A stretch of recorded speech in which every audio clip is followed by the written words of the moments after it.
Salute guys. Jibrumas to Maya, Jibrumas to Maya, Jibrumas to Maya, back with another public service announcement. Back with another public service announcement. Hi, Jason. Hope you guys are feeling good this morning. Yo, what's up, Cape Town? So we are again back South Africa. This is another episode of the PSA podcast. Myself, Mr. Maya, here in the studio, of course. And I got my brother Keeno Lee joining me here today. Keeno, how you doing, my brother? I am Alhamdulillah. Alhamdulillah. Alhamdulillah. You know, I'm so happy just again to have you here.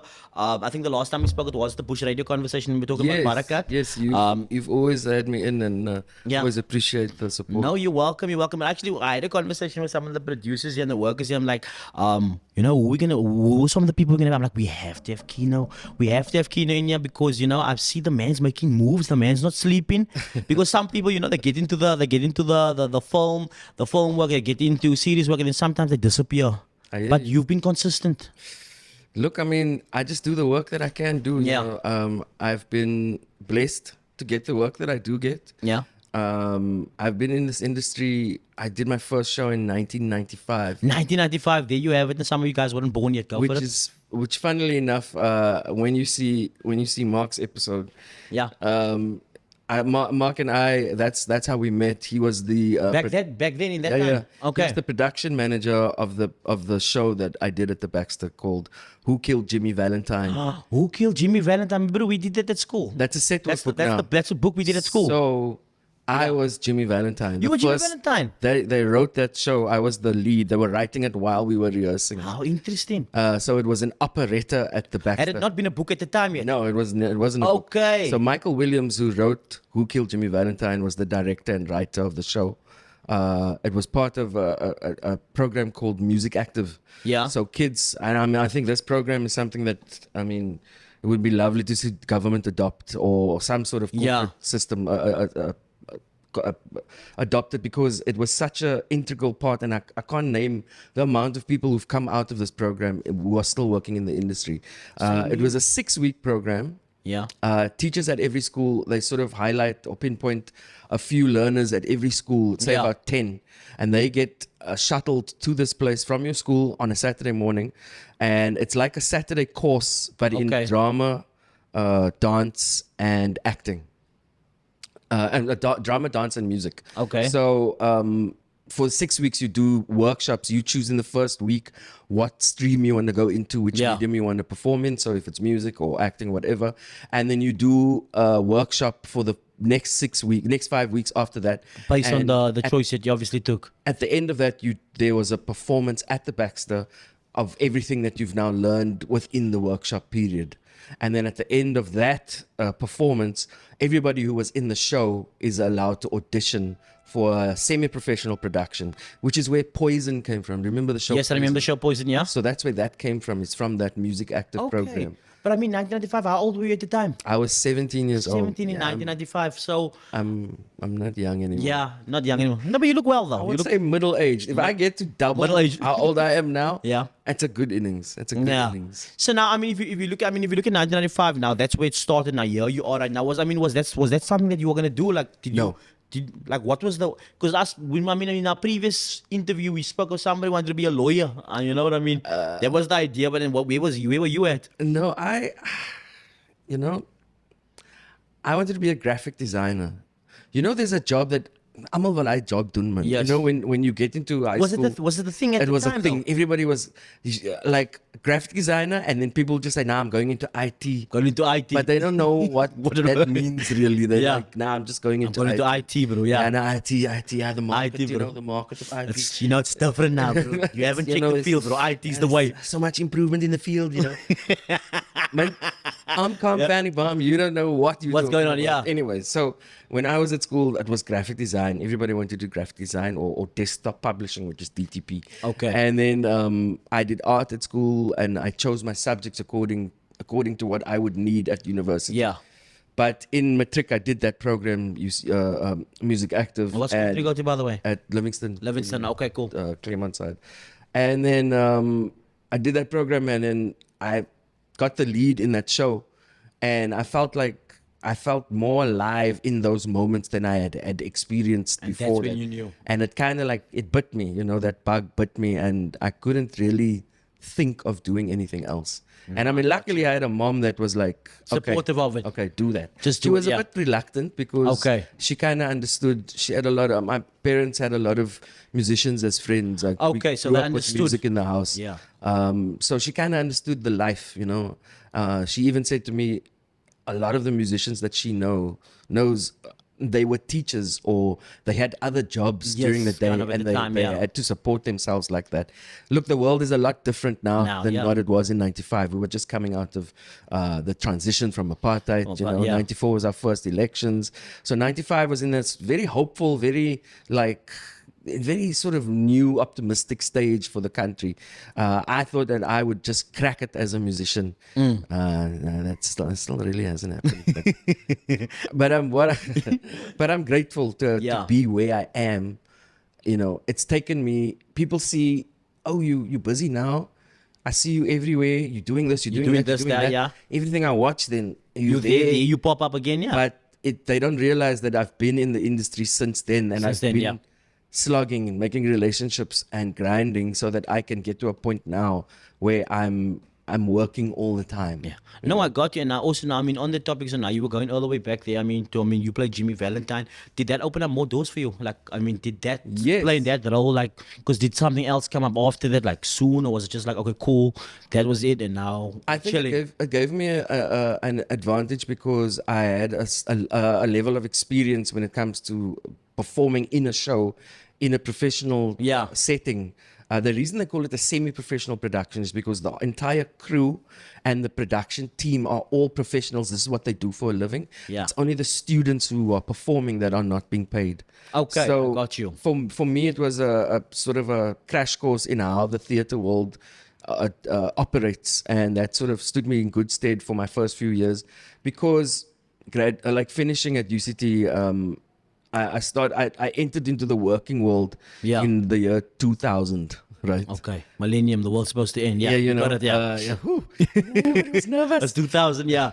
Y2K. Yeah. It was a big thing. I don't know, Yeah, it before was the big. Mayans It was said, big. we thought like the world was going to get in. You know, and then 2012 came, we were freaking out. We also, the Mayans, Yeah, Mayans. still didn't happen, yeah. The Mayans, I don't trust him. No one touched Nothing's the happened. But I mean, 2000 kind of, and then finishing and now going into all of that. So now that whole journey, man, if you look at it now, because now I speak to lots of people who kind of want to get into the industry now for the first time, and they obviously some of them don't know the history of where it all started, where we are. Was people actually making money? Like if you look at the early days, like if you go, Hey, like, look. because how tough it is to be, let's say, because I know how tough it was for the early days to be a creative and like have a sustainable life of that. Because I remember parents telling lots of the kids, no, you can't be a singer, you can't Yeah. try to think you're gonna be a damn movie star. I mean, because I mean, work, it comes and it goes, bro. So like, In a sense, those parents weren't wrong. yeah, You know, the thing about this industry is that you have to be able to. Your passion has to sustain you through those lean times. 100%, I You know, got like you. when you're not working, you have to create your own work. yeah, One of the things that you have to I like to use this term, multi-potentialite. okay. You know, in the beginning of Expand on it, yeah.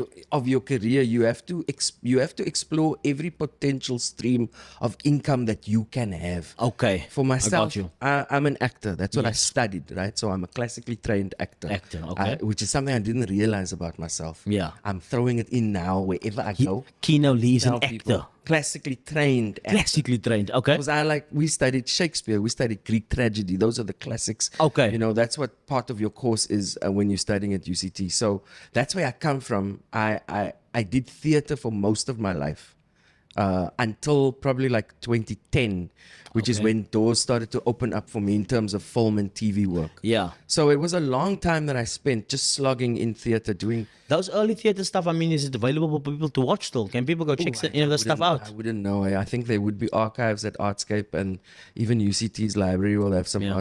would have archives. But it's difficult to find those things because Okay. the technology wasn't as far as it is As now. it is now, yeah, for You know what sure. I mean, you could shoot a podcast on a phone. Yeah, no, you could. We didn't even Definitely. have like our phones back then looked like there was clockwork in there. Like you must have a trailer for your spare battery because it was so dark. So dark, yeah, I got know. you. The prick was the term, so it wasn't like what we have now. So even the industry was different then. You would have to work in theater. That was where the work was. Yeah. There weren't productions happening in Cape Town. The film industry didn't happen as much as it does now. Like Backstage sort of debuted when I was like in my first year of work, right? Yeah. And it was a massive thing for No, I mean, I watched it. Backstage was no, like for a the thing. for the industry because Yeah. there was a soapy that meant that people would be employed for long periods of time in the city where they lived. A lot of the time, you'd have had to move to Johannesburg because that's where. Well, that happened. that's Also, where was that the whole thing movie or filmed? Was that TV whole thing filmed in Cape Town? Yeah, Backstage was originally shot where was in it Cape Town shot? at Sasani Studios, which was at the waterfront. You know where that circle is? Yes. They're actually doing a lot of construction on that site. On right that now. side now. Okay, that's That was a interesting. studio in the waterfront, and that's where they shot Backstage. A lot of it was location stuff as well, but most of it was done in studio. And I mean, okay, yeah. Never so mind. it was a massive thing. Yeah. And now, for kids, for the people who are graduating now, or maybe entering the industry, maybe you studied at like AFTA or UCT or Yeah. even Stellenbosch or wherever, you've done some courses, and you're walking into auditions to go on to Arendsvlei or Suidooster or any of the shows that get shot in Cape Town. Cape Town, yeah. That didn't happen in Yeah. those days. That didn't exist. And obviously now people can kind of come with a body of work before the time because they have these phones. And you like you said, you have to be working. Even when you make some work, you can go shoot your own thing and be like, okay, cool. This Yeah. is some of the work I've done now, and now use that as a reference. Yeah, You know what I mean? Your social media following can influence what kind of job you get. Okay. No, it's true. I mean, But now also at the same time, so this is always a conversation I have like with lots of the like quote unquote OGs. I got people that have been around long enough to see where it all started to where it is right now. So now you have big artists like I mean let's take anyone. Our previous guest, you included as well. Now you obviously come from a time when you were around for the early parts of where this thing started. But now the social media following doesn't represent that because of where we are right now, You know what I mean? Like, let's say you should be having the 3 million followers right now. Now, as an example, even though we're not going to base that on New York, because the thing is, I know phenomenal actors and musicians who have not focused on social media because that's not the time they come from. And I Yeah, get no, that. true. And I get that. But now you get somebody that started just yesterday and now all of a sudden he blows up, but this person still will never have the credentials that you have, you know what I mean, or understand. So now do we say, okay, I think I'm going to give the job to Sarah Jane, who has 2.3 million followers and has done like 2 years at AFTA, or am I giving it to Keeno Lee that doesn't have a huge amount of following, but he knows the buzz and he's been here around? I think it's about what the job is. What the job is. I got you. I'm not one of those people who's going to be bitter because I don't do something. No, for sure, and I got other you. people are doing things. Yeah. You can't be bitter about it. If you want to be bitter about it, if you want to complain, you must do something. Do something about it, You for know? sure. Otherwise, you're just complaining. And that's not going to get anybody anywhere. So I look at younger people who are doing things. One of the people that I really admire, Michaela Matthys. Yes. She plays the bass, right? She can sing. Like when She actually has talent. when I say She has talent, yeah. she can sing. Like Yeah. she sing like a musical singer, like Yeah. Broadway singing. Like she can dance, like does choreography, boom, boom, boom. Yeah. So platforms like TikTok, Insta to a certain Do extent. you use TikTok, by the way? I before you do, go on? but I'm really on there. You see, I mean, that's the problem. Yeah. Even though there are things that I can do, there are so many other things that sort of limit you from doing From those getting things. into all of it. No, Like I got you. I have a big sense of what they call imposter syndrome. Okay. Like sometimes I started on one of our local soapies on Monday. I started shooting. I don't know when it's gonna come out, so I Okay. can't say which one. And the people that are around me, I've worked with them for years, right? But I'm still on set thinking to myself, can I actually do this? Can I? Okay. Can I? I don't know can I actually act? Okay. Like my brain is saying to me, yo, bro, do you know when last did you act? It's been a long You time, yeah. haven't. You've been doing radio. You've been singing. You didn't act for a while now. Yeah. Can you? Hey, in this Afrikaans, meneer. Hey, Jy moet kom in die ding. jy moet kom. Jy moet kom in die ding. You can't now mess up the day. The other guys, the crew's been there since 6 o'clock in the morning. Your scene is 5 o'clock. Hulle wil huis toe gaan. Like, You know, we can't redo the scene. Like, you're thinking about all the stuff before the all of time. those things are in your mind. And you know, I don't mind talking about it because it's just what it is. A No, lot of we people will actually- say, by now you should be over that stuff. But I mean, that's just who people, you know, that's who you are as a person. But I mean, I also get that because now, obviously, speaking to so many artists and musicians and just like at a theater performance, that they'd say like, you know what, I still get nervous to the day, and that's that. I said that nervousness should be one of the reasons that reminds you that you're still excited about what you do. Because the thing is, if you didn't feel in it, like fuck man, you can't do, and then are you still doing it for the same thing? You know what I mean? Is that passion still there? Like, yeah, you can argue me nervous. You didn't do it because huge artists speak about this all the time. I get nervous before I go on stage. Maybe you're watching a video of Rihanna, a Drake, whatever. They would say, I'm nervous before I get on there. As great as they are, and that should obviously be. That's a great point, actually. You know what I mean? Like almost losing the nervousness means you're losing the passion. Yeah. But I'll tell you something. I am usually nervous before I'm acting because I place a lot of pressure on myself. On yourself. You know, Okay. I'm critical of myself. I have an inner director. So do you watch like sometimes afterwards and be like, I could have done that bit? Do you, I mean, you don't find I'm yourself not that person. Okay. I don't criticize myself after the fact. Okay. While I'm doing, I direct myself all the time.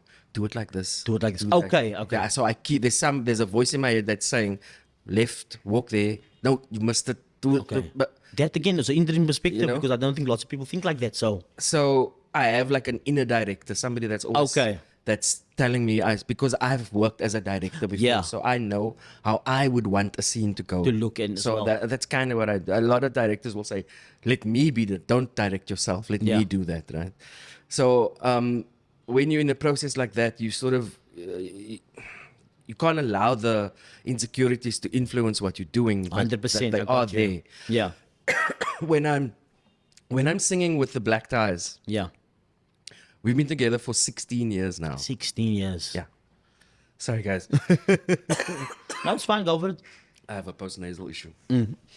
And when we're together, I don't have as much nervousness Okay. because it's part of a team that's been together for so long. So long. Yeah. It's part of a unit that is rehearsed, that is prepared. We know exactly what we're going to do within that time frame. We have our set lists, we have everything set out, and it's just for us to have the fun now. Yeah. Do the singing, have the fun. In essence, when I sing on my own, Yeah. again I get that sort of criticizing nature coming in. Yeah. And what I've realized about myself is that I'm always thinking about myself as an audience member. Okay. So if I come got you. to see Keeno Lee sing, what's going to impress me? Me. Okay. Right. I got you. So that's how and maybe it's a bit of a tough. Do you feel like are you like overcritical I am, sometimes? I'm super critical. Like because now you're like, am I doing this? I want to do this thing right. Yeah. So do you ever cut and be like, okay, let's do it over because you now know how you. I have asked for redos. You know. Okay. It's okay in certain instances. It's okay in film, and you know, a lot of the time, you have space to do that. another take. You know. Okay. If it's something that's a preference thing, and the director says, "No, I'm fine with that take. I'm happy with it," Yeah. then you have to let go. But sometimes, but what there. if you're not? What if you're just not happy with it? You gotta let it go. of Okay. that ego side, you know. Yeah. Like you have to sort of think of yourself as a service provider. Okay, I and the got you. director, you know, is one of the clients, and you have to do what they are asking of you. Okay. You let go of your own ego to a certain extent, you know. I mean, performance creativity is always going to have a little bit of ego attached to it because it's comes from us. me, It's it's part me, of what yeah. we do. We it comes from inside. Yeah. It doesn't exist in anybody else in the way that it exists in In me. me, yeah. You know. So when it comes to acting, I'm critical of myself. I watch what I do, like I'll watch it afterwards. Yeah. Only to see if I was successful or not. Okay. But I don't So how do you base that success? Do you base it on how you on what saw I it? had wanted to do. And you, yeah, So my intention in that scene was to do it like this. yeah. Did I do it like that? Okay, cool. If I didn't, then I'm like, No, know, but now next that- time. So now that's what I'm asking you. So now I'm more along the lines of like if you watch it, like, okay, cool, this is how I wanted it to be, right? Sure. Versus did the audience, the actual audience, feel what I was trying to do there? Because like maybe this is how you wanted it, but okay, cool. I'm just saying like, and this is in a hypothetical sense. Like, okay, maybe they didn't actually catch what I was trying to do there. So, for the most part, the audience is never gonna be aware of this sort of struggle Yeah. that I have, because I'm not gonna show that. Yeah. Unless it's in the worst sort of circumstances. I'm not gonna show that. You will have no idea that I am nervous on the night. On that night, yeah. It's something that I conquered because when I was a kid, I was very introverted. I was very shy. I only used to read. I didn't play sports. I wasn't like a team guy. Okay, I had out no there. competitive spirit. I didn't play soccer. I know it's weird. Yeah. Brown, Cape Town. He didn't play soccer. Not even a little foot in the road. No rugby. No Nothing in the road. I played baseball. Did you have no brasa then? Baseball. Where was your brasa? My brasa were What was your brasa? skateboarding, bro. Bro, like I mean, jeez. I mean, so did you, I grew up in Lansdowne, in suburbia. so did you at least land a few kickflips in your days then? Nah, I You can't didn't skateboard You didn't either. skate either. My dad bought me one of that green plastic ones from my hypermarket. Yes, I remember the old ones. Yeah. Couldn't even support my weight. It was bending in the middle. Jeez. You set me up for failure in that. There was no ways I would be able to be a skater. I could loop skate. That's what I could do. Loop skate, with okay. that. But yeah, so you got me on a tangent there. That's fine. Go for it, bro. I'm here for it. This is exactly When it comes to radio, which Yeah. is something that I also do. Yeah, with radio as well. You know how it goes. Yeah. You have to accept at some point that there's a reason for you being there. Yeah. Which I know I should apply to the other arts, but it's just how my brain works. I got into radio through sheer force of personality. Okay. And what I mean is that I started at Bush. Yeah. So I don't know if you know, but Yeah, I do know. You I know, remember we when had I a was in conversation matric- about it by some of when the I was in people that's matric, been my, there. my friend Shamil Slamang and my other friend DJ Hayden, Yeah. who's still out there doing things. His kids are twin spin. Yes. Yeah, so their dad was my best buddy, one of my best friends, and then we had our own show on Bush Radio on Wednesday nights and Saturday nights. What was it called at the time, eh? I cannot remember what You it can't was. remember. I mean, this But is it's what 10 o'clock till 2 o'clock. what in the year? morning. What year we talking? We're talking 1995. 1995. Okay, around the same time. So there was a guy called Charles. Charles. He had some braai, Okay. And he had his own show, and then they invited my friends as DJs, and I ended up running the phone on the night. Okay. And then it became a weekly thing, and then at one point he got engaged, and then he just gave us the show because he couldn't come in anymore. Owen's used to We it. were 17 years old, 3 guys in a radio station running our own show, which is crazy. But it gave me like the bug for radio. Yeah. So I did a stint at Bush. Then I did a lot of work at UCT Radio as well when I Yeah. was studying. And even after I stopped studying, I had shows on UCT Radio. And then I focused more on the performance and the acting and stuff like that. And then 2013, I was on the Taxi Radio, which was Yes, Sally over Falanda's the road, station. yeah. And I had a talk radio show on a Friday afternoon. I used to interview different artists and talk about music. And I even had to play my own music because it's you do it Yeah, yourself. I mean, why not? So it was a very cool experience. And then 2018, I went and I chatted to somebody at Heart, and I said I'd like to throw my hat into the ring. Jump And on air, yeah. Nothing really happened, or there wasn't really any opportunity at Or that space, time. because obviously, yeah. And then again, during COVID, I looked around and I was like, who's working? Who's working? I'm not working, because everything's shut down. But who's working? News readers. I'm not going to be a news reader. Used it as well, yeah. No, that's not my thing, right? I'm not a journalist. Essential workers are Essential working. workers. I can't study to be a nurse now. That's not what I want Yeah. to do. Right? Radio. Radio was on all day. We were every still day. working because we were under the banner of essential workers. I mean, There you go. And I'm just to tell you something. I actually had the card to walk around during COVID times, and that's what gave me access. Because while everyone was like going mad at home, Bush Radio was like, "Here you go. You are allowed to be outside. If the Buddha should get you, Yeah. you can just produce it. I'm an essential worker. I'm allowed to be outside." And, Yeah. and that's why we were kind of moving. Everyone's on lockdown, and I'm up and down to work, going to shops, and people like, "What you doing?" I'm like, "Bro, radio allowed me to be outside during those times." So as a performer in Cape Town, like I was talking about multi-potential. Yeah. You have to have different streams of income. You have to diversify. You have to be able to do as much as you can actually do.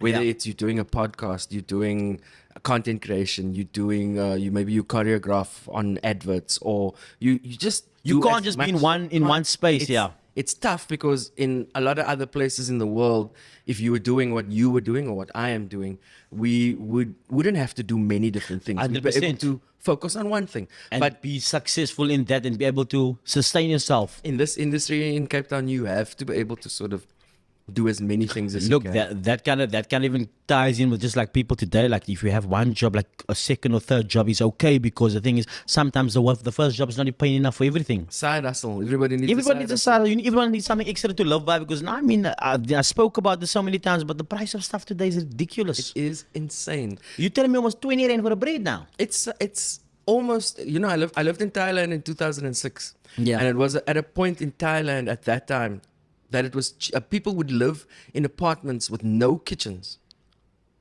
You just have a bathroom and a bedroom. And what was the reasoning Because behind it was this? cheaper To eat outside. from the street Okay, vendors, yeah. from the food on the street. It was cheaper to eat than to buy food and cook it yourself. Wow. And I don't know if we're heading into a situation like that, but Both is a expensive packet now.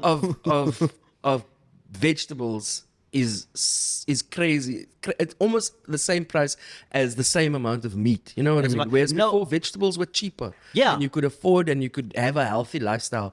Healthy is expensive these days. Maybe you know what, you talk about that. I'm like, even people like now making things, even just like, you know, the curries and stuff like it, like stuff like people are accustomed to obviously growing up curries, this chicken curry this, or you're gonna have like a meat breed here.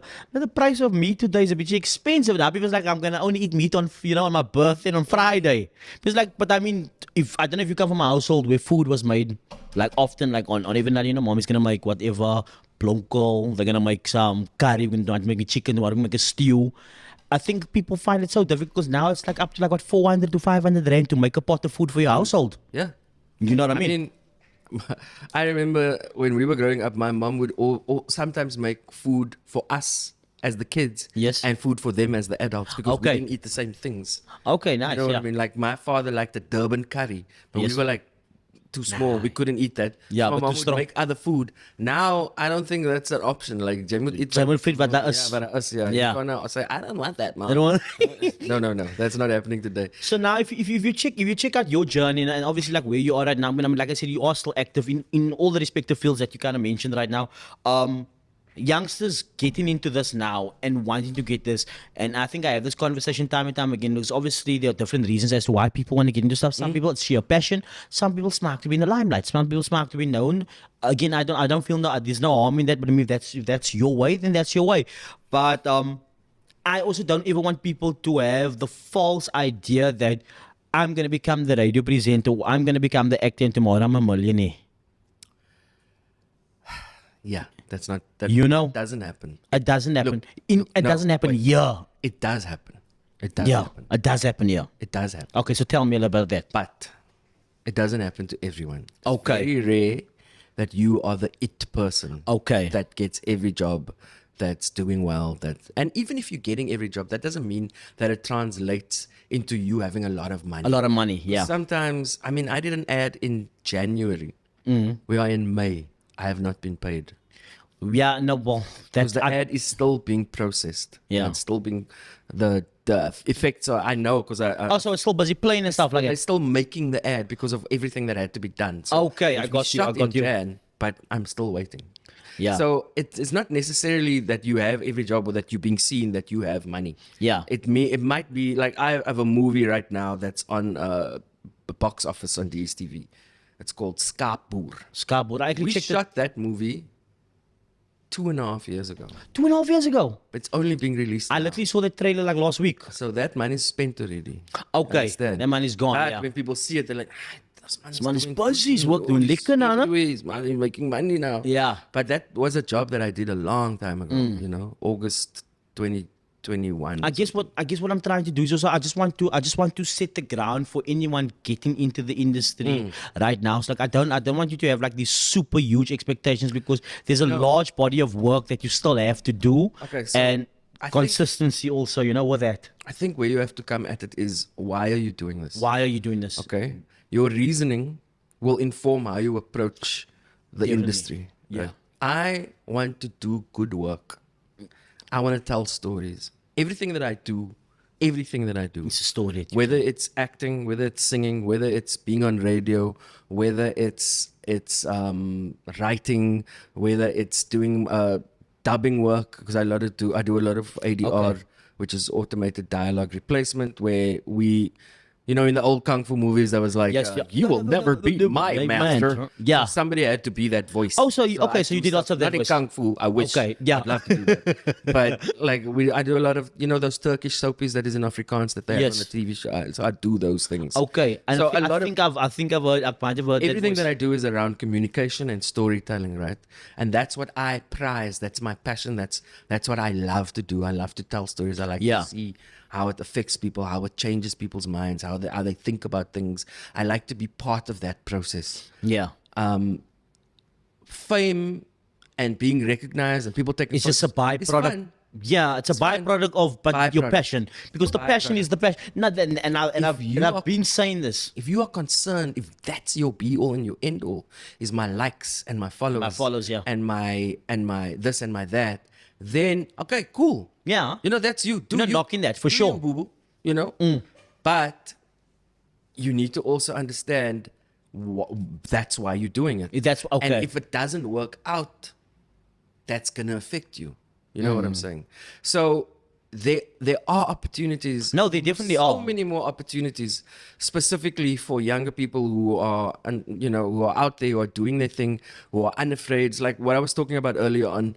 I don't do a lot of content creation because I have this voice that says to me, "Wie gaat hy kyk? Wie gaan hy kyk? Hy's Okay. boring man, moenie hy doen nie." But you never know. You honestly exactly, never but know the though. young kids, they don't have that voice. They just like Yeah. hashtag dollar rotta. Dollar, yeah. You know what I mean? Do what you need to do. That's what you must. Exactly. Yeah. So I mean, look at someone like Youngster. Yes. No, if he had to say have that voice that said, "I can't do it," I can't do it. he'd Yeah. have never been where he is now. I met Funny- that boy funny when he was 19 and he had already done like 20 mixtapes. At the time, yeah. You know what I'm saying? Look, I mean, a funny story about him. I mean, we actually been friends since like 17, right? And I can even recall, because we had a group of friends that all kind of knew each other. Like, they were from different communities. Like, I was out in Crawford at the time. They were out in Wynberg, and our three friends, and just kind of connected us. And we had some of the earlier friends. This is not necessarily the group of friends, but other outside friends that used to come. They used to tell him like, "Bro, I don't know what you're trying, bro. You're never gonna make it." And I kind of have this conversation with him now. And I'm like, can you imagine that the people around you? That's why you should never let people talk you out of your dreams. Because Mensa was saying, "My brother, I don't know what you tried." And here the man has become one of, the biggest Cape Town and South African artists of this generation, whether they like it or not. And that's because he believed in himself. And I just imagine he had said, "Oh, wait, maybe I can't do this." The world would have been robbed of all the great music, Exactly. So that's why I admire about the younger generations that are coming through, and that's why I'm saying there is opportunity. You have to prepare yourself Yeah. to be ready for that opportunity. He's not really that popular anymore, but Will Smith says it's easier to stay ready than to get ready. Okay. Right? So stay ready, yeah. So go and study. That's what I say. Go and find a basic. If maybe it's a course. If you want to be a singer, go and do music. If you want to be a producer, study sound engineering. Go do a production course. Get something that gives you a basic, a foundation. I got you know you, what I yeah. mean? If you can't afford to do that, go and do a community theater course. Go and if this is your passion, Then you do- gotta yeah. be hungry. You gotta Yeah. go. When I don't have work, if I'm not doing anything right now, then I sit and I say to myself, okay, what can I do? What can I do? What haven't I done that I was putting off? Right, I was supposed to speak to that producer. Let's jump into that. I phone that guy, or I send him a message and say, hey, remember that project? Let's do it now. Let's do it now. Yeah. Because if I don't do that, I will just stop and I'll be stagnant. Be stagnant, I yeah. have to keep myself moving, and that's what my advice is. You have to keep yourself moving, stay adaptable, prepare yourself for the journey that you want. Yeah.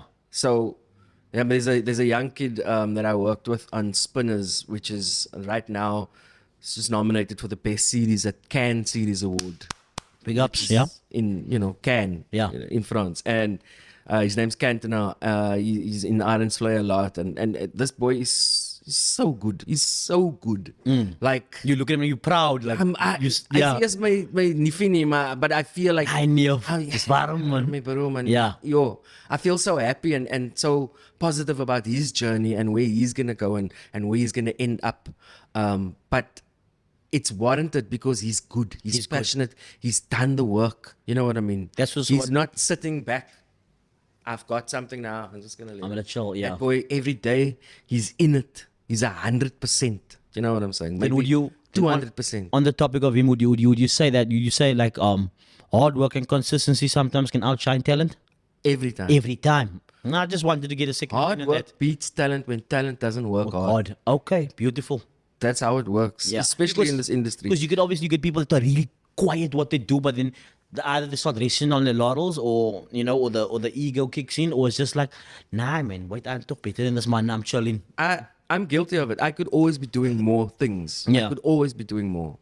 But I do a lot more than a lot of people. Yeah. You know what I mean? I don't know how people just exist on one medium in the city. It's very difficult to just exist on one thing. That was the follow-up unless, question. Yeah, unless you are so good at it that there's no other option. that but to nobody be like, else is being This is the considered. guy. The You know what guy. I'm saying? Yeah. So then by all means, stay in your lane, focus on your lane, and do what you need to do. And be the best Right? at it. Be Yeah. the best at that thing. But like for kids now, the world is open, man. You can It's literally do it all, massive. yeah. That guy, Cantona, he's in Cannes. He was in Cannes. Okay. I mean, he's a colored boy. How old is this boy? He's about 24 now. 24. Shout at him. And it's so many amazing opportunities. There's a movie called The Umbrella Men. Umbrella that Men. was out, I think I've seen last year. They're shooting the sequel now. Mm. And they went onto circuit at the Montreal Film Festival. Yeah. And they were all in Canada. They went over. They are there. You know, our people are able to travel and explore the world and be exposed in the world.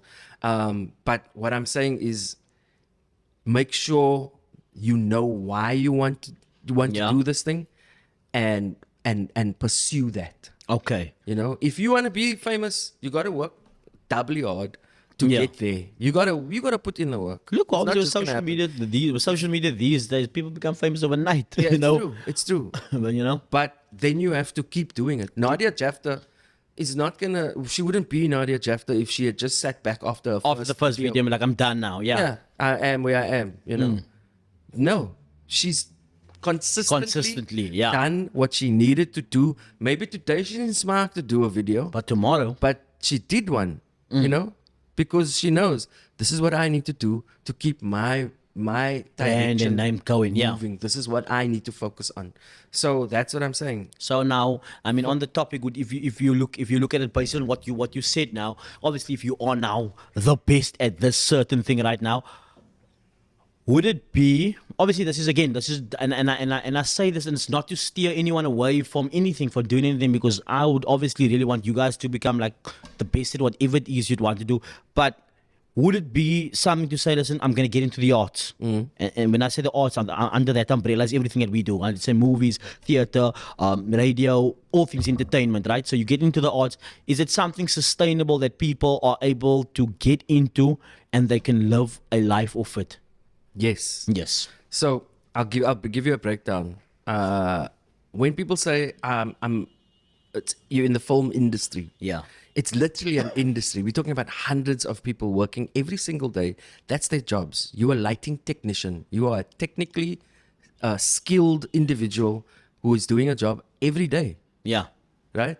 So that's your job. It's not like an actor who is only doing a project every 2 or 3 months. Okay.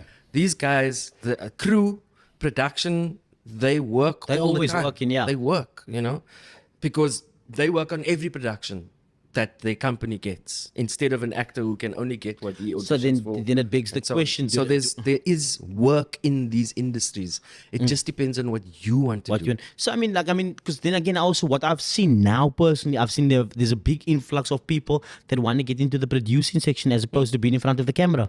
And I don't know, for me, I for one think that's a smarter move. But that's just how I feel.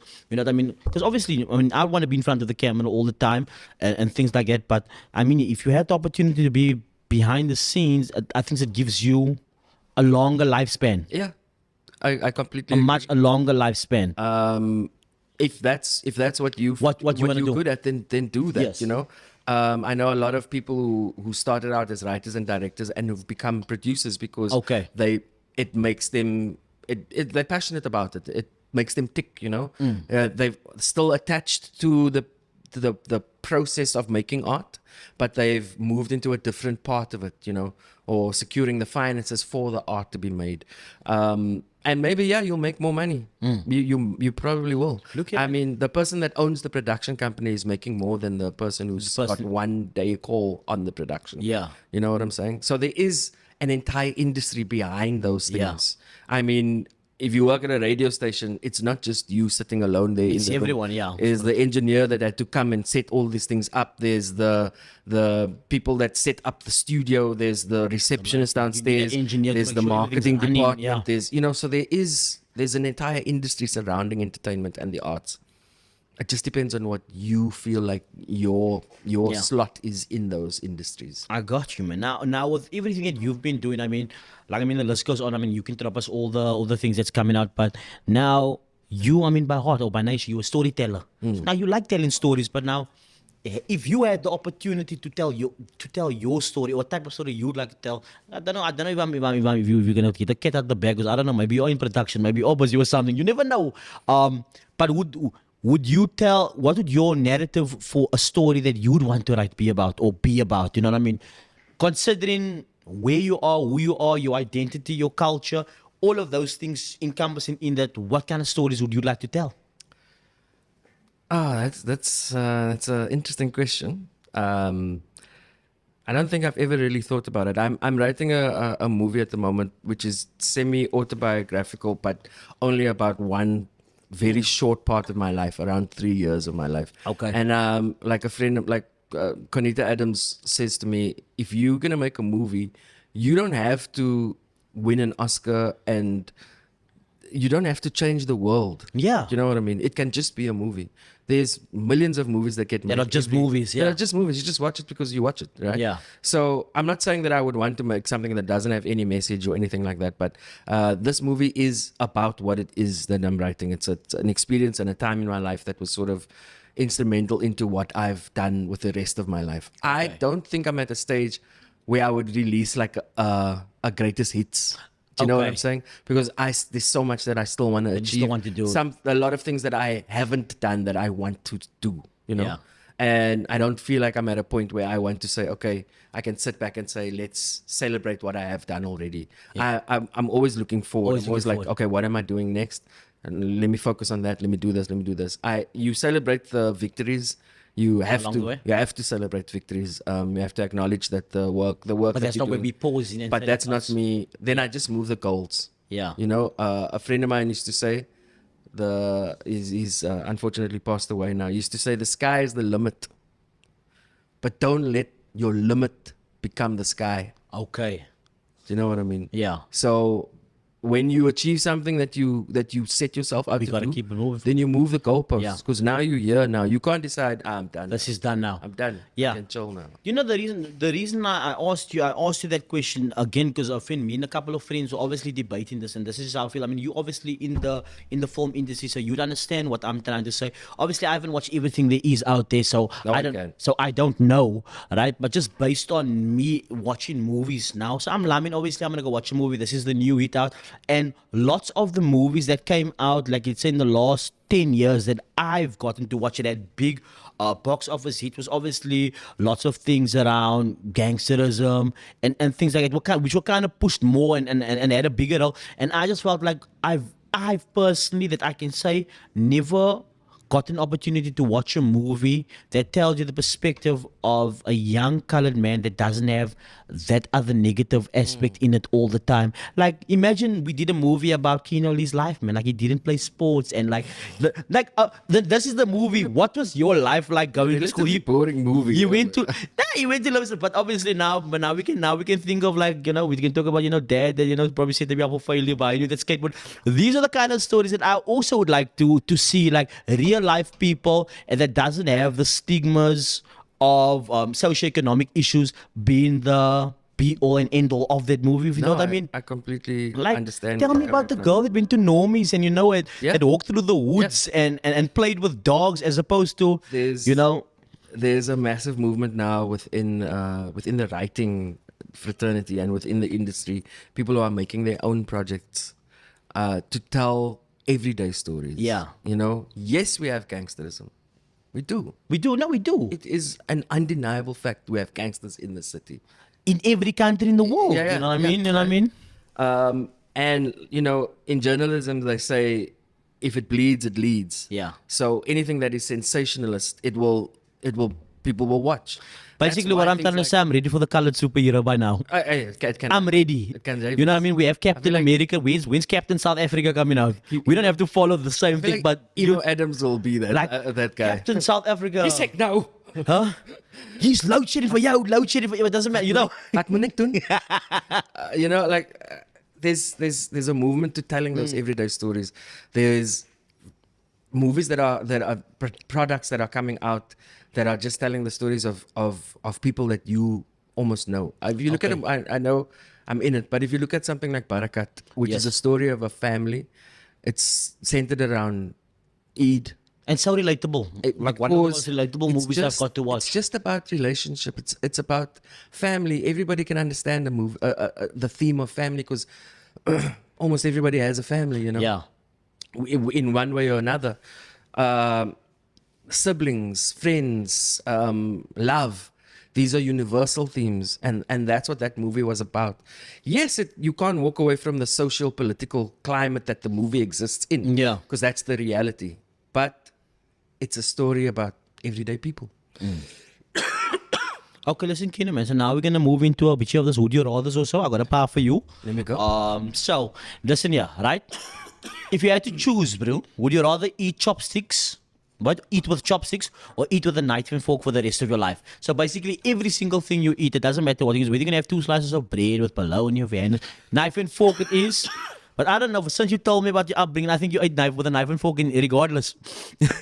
So we do knife and fork or chopsticks. I would say knife and fork. It's Knife and more, you can do more with knife and With knife and fork. You can't eat a Sunday roast with chopsticks. Yes, you wouldn't be able to. Okay, No, I got you. You can't eat a burger with chopsticks. So right, would you rather be able to read someone's mind or be able to see in the future? Wow, that's tough. That's tough.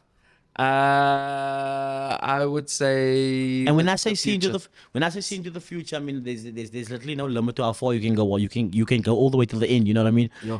And reading someone's mind is literally any person's mind. See, because now So now you could influence what you say or before there's so much but things. also now you're talking about privacy and No, you looking invading people's that brains. privacy. You there. So I'd rather see the future. You'd see the future. The future, yeah. Okay. Would you rather? Okay, no. Let me skip that one. Would you rather eat vegetables, right, or be forced to watch Big Brother for the rest of your life? Vegetables straight up. I can't. There's a lot of reality stuff that I just cannot. Some of the stuff I love, but Yeah. some of the stuff I just, when Kim is just sitting there with a salad. But I'm eating. No, I'm but having I think so you're many. being really rude. I can't. Okay. Would you rather live as a famous person with no privacy, or have nobody at all? So, basically, either you're gonna be completely alone, or you're gonna have to live like this paparazzi lifestyle. People following you, you eating. Like Keeno's taking a cack. I'm gonna look through his window and watch him cack. Keeno's cacking, guys. He's cacking inside. Yeah. I wouldn't want that, but I would rather not be alone. Not be alone. I have this weird thing of when it comes to like fame, I don't care about it. Yes. Like you can be as famous as you are, but I'm gonna talk to you like as I am now and as you 100%. are now. And there's a saying, I don't know who said it, that says celebrities are people who struggle their whole life to become famous, but then tell people no pictures. Yeah. So what is the point? Yeah, what is the Why point? did you go all that way there and now you like, no, I don't want that. I don't want the fame. But I don't that's want what the- you wanted the whole time. So I'm always willing to take a picture because what does that do? Yeah, Like, it helps. for me, I just want to interact with the people and find out what they think. And of it's the showing work. that love back also, because obviously people, because I think I've spoken about this on the podcast before, because when people watch your stuff, they start to feel like they know you. Yeah. They're like, nah, man, I know this man. The other night, this woman Did just someone ever call you by one of your character names when they all got you all the time? Okay. Pastor. Yeah. Hi, Pastor. Hello, Father. There was a character inside of him that used to call me, Hello, Father. So when people see me, that's what they say. Hello, father. This woman, other night I was in a club. Yeah, I know. I still go to clubs. And this woman comes to me. She's like, listen, yeah, sorry, man. Anna, I can't place where Anna saw you. But my man is telling me, are you a priest? I was like, no. No. She's like, no, man, that it can't be because I see your face now, but I see you with that black and that white thing, man. Are you a priest? Did I go to your church? I was like, what church did you go to? She said, so you are. That's why you asking. I'm like, no, I'm not. So she's like, no, man, I can't. Did you eventually tell her? So I say, come here. I whisper in her ear. I say, Sarah Sakhaim. She looks at me. Father! That's a classic. That's a classic. So it happens. But I don't mind. It's fun. It's Yeah. funny. Okay, next one. Yeah, would you rather eat the oldest thing in the fridge, in your fridge right now? I don't know what it is. You can decide what it is. Maybe it's an onion that you cut maybe last month. It's maybe the half of it's still lying there. Eat the oldest thing in your fridge, no? Or drink 1 cup of water from your toilet. Provided there has to be some cack stains inside. Jesus. Nah, I have to. I'm going. I'll go for the fridge. I'll go for the fridge. The fridge. Food poisoning is better than botulism. Okay. You know, they all flipping. Do you know what you have in the fridge? It might be like old, like it's been standing there, like for Probably like months, like asking, like maybe old when are you mayonnaise. throwing me out? You know, when the mayonnaise is not even like white anymore. It's like Okay, yellow. it's like yellow, That it's getting a bit hard now. I think it's probably Okay. mayonnaise. Listen, so now we obviously have so many more. Would you rather? Okay, I don't know about this one. Okay, this is an interesting one. I've asked many people this one before, right? So, would you rather have a big house, a humongous house, no, in a quote unquote bad neighborhood? Depending on what you, I don't wanna go so deep into Yeah, I what got you you. consider I a got bad you. neighborhood, I got right? you. Or would you have a small house in a very quaint, nice neighborhood? I'll go for the second one. I don't want a big house. Okay. I just want to be comfortable. You know what I mean? I don't, even if I won the lotto or something like that, I don't feel comfortable overspending. I think because of how I grew up, we weren't rich. We didn't have a lot of money. Yeah. I mean, I won't say that we were like dirt poor, but we didn't have money. You know? Lots of sacrifices had to be made. Yeah. So I am still now, I don't buy anything unless it's on sale. I bargain for things. I will often buy secondhand stuff because I don't like to spend money. Do you find people telling you like you can must pay for it, you must got money? No, I don't.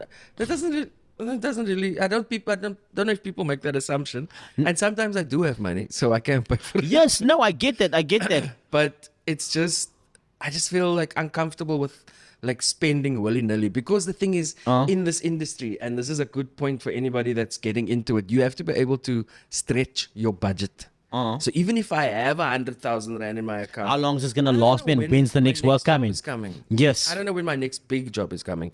Yes, I have my day-to-day stuff that fill up and pay my monthly stuff, you know, like my bills and stuff. But I don't know when that next thing is gonna come where I'm saying, okay, I've got some disposable income That I can you just know, blow, that I yeah. can play with. So you have to sort of make sure. Yes, that make sure you set cover this. all your bases. Yeah. You know? Don't spend 20 grand now because you might Just need because that 20 grand tomorrow, at the end of next yeah. month.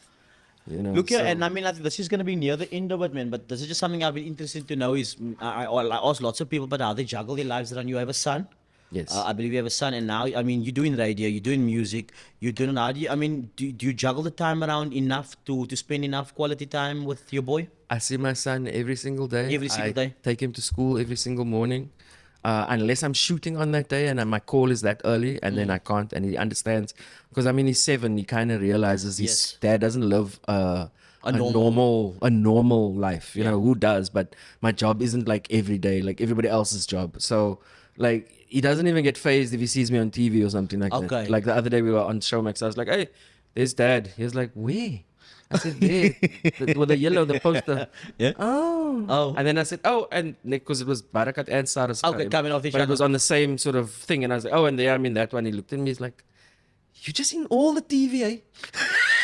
And then he walked out of the room. I was Okay. like, oh, thanks, bro. Thanks, bro. Oh. Thanks for the vote. They're like, of oh, there's daddy on TV. He does not. Appreciate it. Nah, he doesn't. Yeah. Doesn't. He's not phased at all. No, and I asked that because I think I've had this conversation again before where someone was saying, I'm not too sure who said it. They say being in the same space as whether your son, loved one, is not exactly quality time. So we mustn't get our lines because we say, like, you know, I'm having quality time because, like you say, I see him every morning. Like, I mean, I would say I see my sons every day, but with my lifestyle, is it possible for me to say, you know what, at least thrice a week we can go out to the park or we can go kick ball and like have this month, because that essentially is quality time. Because they say lots of people, even in with it's marriage, relationships, you can say, yeah, but we're always with each other, but you laying and watching TV does not consist as quality time. No, I get you. I get you. And with your son also, you just saying, yo, come watch this movie with dad, which is somewhat quality time, but doing activities together that makes memories that could last. Are you able to do that often with your life? I am.